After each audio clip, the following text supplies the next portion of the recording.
Okay ကျွန်တော် AI ဒီကွန်ပျူတာကျေဆိုပါတယ်အခု video file မှာတော့ကျွန်တော်တို့ Access file ကနေ Microsoft project တွေ import လုပ်တဲ့ပုံစံလေးကိုကျွန်တော်ပြောပြမယ်ပေါ့နော်အဲ့တော့ကျွန်တော်တို့ Access file လေးဖွင့်ထားမယ်အဲ့ဒီ Access file ကို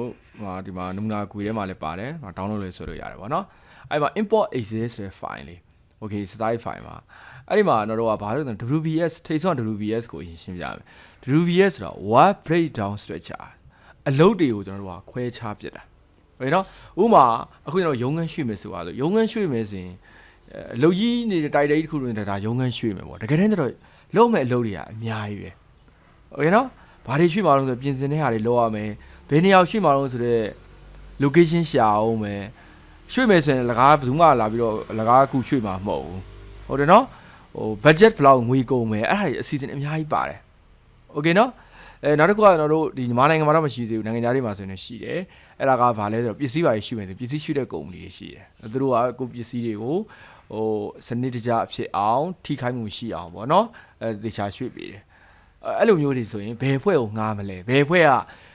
လေးလံခေါ်မလားပေါ့နော်အဲ့လိုမျိုးတွေအများကြီးလောက်ကြတယ်အများကြီးရှိတယ်နော်အဲ့လောက်ကြတယ်ကျွန်တော်တို့ကတူကအုပ်စုလေးတွေခွဲလိုက်တာပထမဆင့်ဘာလုပ်မလို့ပထမဆင့်ဆို1တင်နဲ့စာပေါ့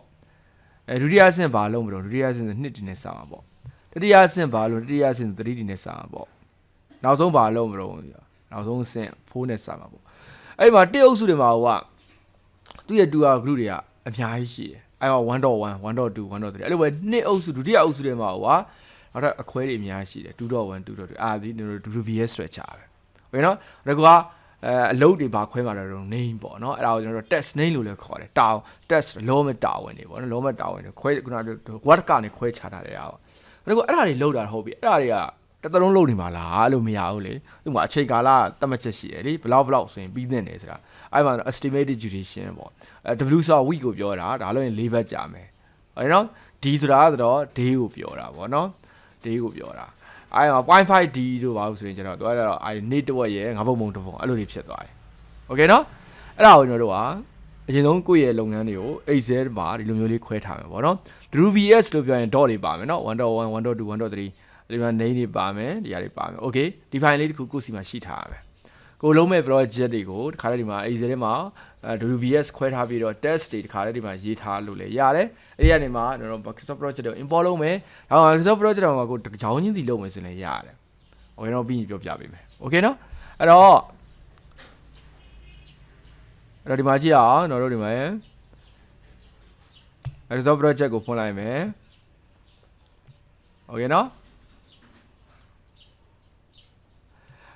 ဖွင့်ပြီးရင်တော့ဒီမှာ new from Excel workbook ဆိုတာရှိတယ် new from Excel workbook အဲ့ဒါကိုတစ်ချက်နေလိုက်မယ်ပေါ့နော်ချက်နေရင်ဒီမှာ Excel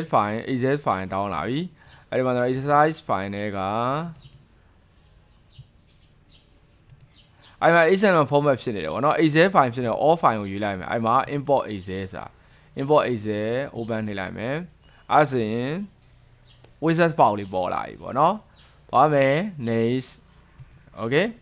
အဲ့ဒီမှာ new math တစ်ခုလုံးပါလားရှိပြီးသားမနဲ့ပေါင်းပါလားပေါ့အသစ်လုံးမယ်အဲ့တော့ new math ကိုရွေးမယ် next ကိုတွဲမယ် project တစ်ခုအနေနဲ့သွားမှာလားဒါမှမဟုတ် active project မှာ data တွေထပ်အပန်းလုံးပါလားအဲ့ဒါမှမဟုတ် active project မှာ data တွေကို match လုံးပါလား match လုံးမှာတွဲမှာလားပေါ့နော်အဲ့တော့ project အသစ်ပဲယူလိုက်မယ် next ဘာတွေထည့်မလို့ပေါ့နော်အဲ့မှာတော့ test တွေထည့်မယ် resource တွေ assignment တွေရှိရဆိုလဲအဲ့ဒါတွေပါထည့်လို့ရတယ်ဟုတ်နော်အဲ့မှာ header တွေပါထည့်မလားပေါ့နော်အဲ့မှာ next ကိုသွားလိုက်မယ်next ကိုသွားတဲ့အချိန်မှာအဲ့မှာ test တွေပဲ1ပေါ့နော်အခုကြိုက်တဲ့နာမည်ပေးလို့ရတယ် okay အဲ့တော့ဒီမှာ Excel fee မှာ WBS Microsoft project to Microsoft project fee မှာWBS ကို WBS သွားမယ် name ကို name သွားမယ် estimated duration ကဒီမှာ normal ဖြစ်နေတယ်အဲ့ဒါကဘာလို့လဲဆိုတော့အောက်မှာလည်း preview မြင်ရတယ်เนาะ preview မြင်ရတယ်မှာ WBS name ပေါ့เนาะ okay အဲ့ဒီမှာ estimate duration မှာ underscore ပါနေတယ်အဲ့ဒါတော့ကဟိုဟာပဲရေးလိုက်တော့မယ် duration လို့ပဲရေးလိုက်တော့မယ်ဟုတ်နော်အဲ့တော့ DURA duration လို့ပဲရေးလိုက်အဲ့ဒါခေါက်လိုက်မယ်အဲ့ဒါစနေမှာ duration ဆိုပေါ်လာတယ်ဆိုတော့ဒီမှာ underscore လေးပါလို့မရတာပေါ့နော် နောက်တစ်ဆင့်ကိုသွားမယ်ဆိုတော့ next ပေါ့နော်အဲ့ congratulation လုပ်နေပါပြီတဲ့ okay အဲ့ဒီတော့ finish နေလိုက်တော့မယ်အဲ့ဒါရင်ခဏဆောင်မယ်ဟောဒီမှာ 2bs မှာဒီမှာဟောဖြစ်လာတယ် okay နော်အဲ့တော့တို့ကအခုဝင်သွားတဲ့ပုံစံကဘာပုံစံနဲ့ဝင်သွားအောင်ဆိုတော့new test မှာ manually schedule နေနဲ့ဝင်သွားတာ okay နော် manually schedule နေနဲ့ဝင်သွားတာ okay အဲ့ဒါတွေအားလုံးကိုကျွန်တော် auto schedule ပြောင်းလိုက်မယ်အဲ့တော့ဘာကွာသွားတော့ဆိုတော့ဒီမှာ control set နေလိုက်မယ် okay နော် control set နေရင်ဟောဒီမှာဒါဒီ manually schedule